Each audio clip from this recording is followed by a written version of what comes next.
केंद्र सरकार की ओर से बिहार वासियों को बड़ी सौगात दी गई है। बता दें आपको कि केंद्र सरकार की ओर से 11,500 करोड़ रुपए की सौगात जो है बिहार वासियों को दी गई है।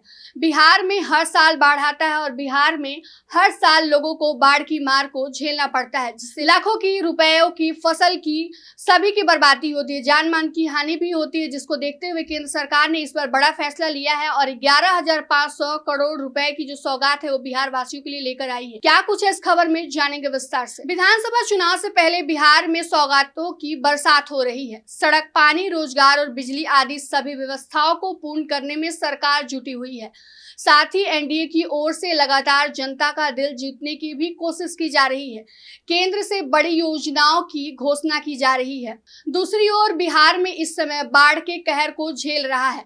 गांव के गांव डूब गए हैं। ऐसे में अब केंद्र सरकार की ओर से बिहार को बड़े पैमाने पर बाढ़ से निपटने और बेहतर सिंचाई सुविधा उपलब्ध कराने के लिए केंद्र सरकार ने बड़ा कदम उठाया है। केंद्र की नरेंद्र मोदी की सरकार बिहार को जल संसाधन क्षेत्र में सहायता देने के लिए 11,500 करोड़ रुपए की आर्थिक मदद प्रदान करेगी। इसको लेकर केंद्रीय जल शक्ति मंत्री CR पाटिल ने गुरुवार को पटना में बिहार के जल संसाधन मंत्री विजय कुमार चौधरी, विभाग के प्रधान सचिव संतोष मल और अन्य आला अधिकारियों के साथ विस्तृत समीक्षा बैठक की। बैठक के दौरान बिहार में बाढ़ नियंत्रण, नदी जोड़ परियोजनाएं और सिंचाई सुविधाओं को सुदृढ़ बनाने में जुड़ी योजनाओं की प्रगति पर चर्चा की गई। इसके साथ ही मंत्री पाटिल ने वीरपुर कोसी मेची नदी जोड़ परियोजना स्थल, पश्चिमी कोसी नहर और बागमती नदी के तटबंध का हवाई सर्वेक्षण भी किया।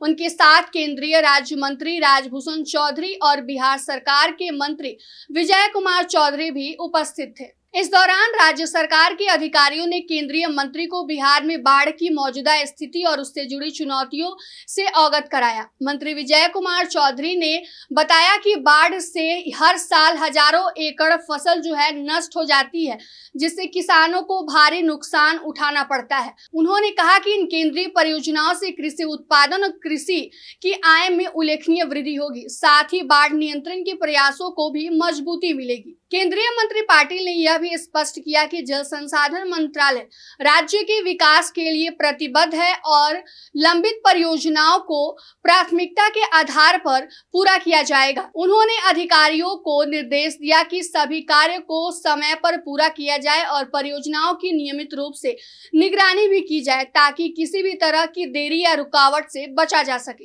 केंद्र सरकार द्वारा स्वीकृत 11,500 करोड़ रुपए की यह राशि कोसी, बागमती, गंडक नदी बेसिन में बाढ़ नियंत्रण, सिंचाई विस्तार, तटबंधों के सुदृढ़ीकरण और नदी जोड़ परियोजना पर खर्च की जाएगी। इन योजनाओं से राज्य के लाखों किसानों को लाभ मिलेगा। अब देखना यह है कि बिहार के लिए इतनी बड़ी रकम पीड़ितों के उपयोग के लिए होता है या फिर हर बार की तरह भ्रष्टाचार के खाते में सीमित रह जाता है। फिलहाल के लिए इस खबर में इतना ही। तमाम छोटे बड़े अपडेट के लिए बने रहें सच टॉक्स के साथ। धन्यवाद।